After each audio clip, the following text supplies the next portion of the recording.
द्वारा की जाती है और ये उसकी जिम्मेदारी है। इसके अलावा इस मामले में जिस एक महिला को गिरफ्तार किया गया है वो एक रिसर्च कंपनी की डायरेक्टर है और इस कंपनी का नाम है बायो इनोवेट। अब इन सभी लोगों पर यह आरोप है कि इन्होंने एक दवा को इमरजेंसी यूज की मंजूरी दिलाने के लिए सरकारी गाइडलाइंस और कानूनों का उल्लंघन किया और इस दौरान सरकारी अफसरों को 9 लाख रुपए की रिश्वत दी। और इस पूरे बिजनेस मॉडल में ये सभी लोग एक दूसरे से जुड़े हुए थे। इस मामले में जो एफआईआर दर्ज हुई है उसके मुताबिक बायोकॉन नाम की ये कंपनी बाजार में अपनी एक दवा लॉन्च करना चाहती थी और इस दवा का नाम है इंसुलिन एस्पार्ट। जिन लोगों को डायबिटीज की बीमारी है ये दवा उन लोगों के लिए बनाई गई है। तो सोचिए कितनी गंभीर बात है ये कि डायबिटीज के लोगों के लिए ये दवाई बनी है और इस दवाई में ही रिश्वत देकर अप्रूवल लिया जा रहा है। इस समय चीन के बाद भारत में डायबिटीज के मरीज हैं, उनकी संख्या है 7 करोड़ 70 लाख। दुनिया में डायबिटीज के हर 6 मरीजों में से एक मरीज भारत में है और इससे आप समझ सकते हैं कि ये खबर कितनी गंभीर है। इस कंपनी ने इस दवा का पहले, दूसरे और तीसरे चरण का ट्रायल भारत में नहीं बल्कि अमेरिका और जर्मनी में किया था।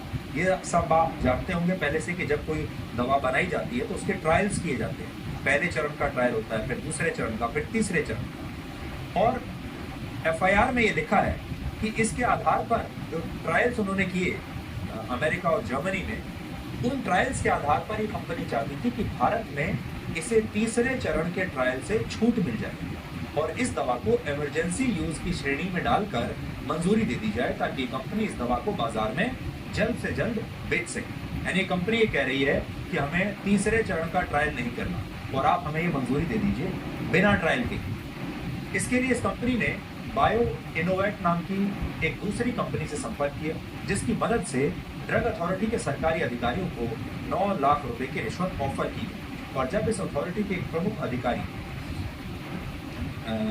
वो इसके लिए तैयार हो गए रिश्वत के लिए, तो इस कंपनी की इस दवा को बिना ट्रायल के नतीजे दिखाए और बिना कोई ठोस आधार के ही इमरजेंसी यूज की मंजूरी दे दी गई। इसका मतलब रिश्वत का पैसा काम कर गया और मंजूरी मिल गई बिना ट्रायल के। यानी जिस दवा का भारत में तीसरे चरण का ट्रायल हुआ ही नहीं, उस दवा को सिर्फ 9 लाख रुपए की रिश्वत देकर इस कंपनी ने मंजूरी दिलाई।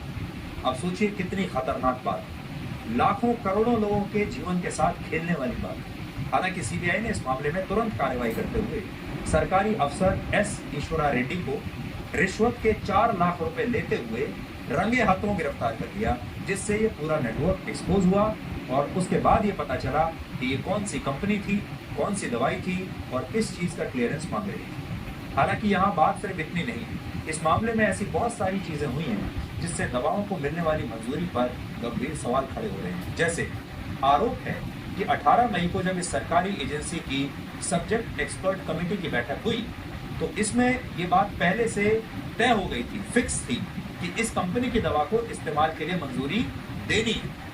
इस मीटिंग में क्या क्या हुआ उसकी एक कॉपी आज मैं अपने साथ लाया हूं।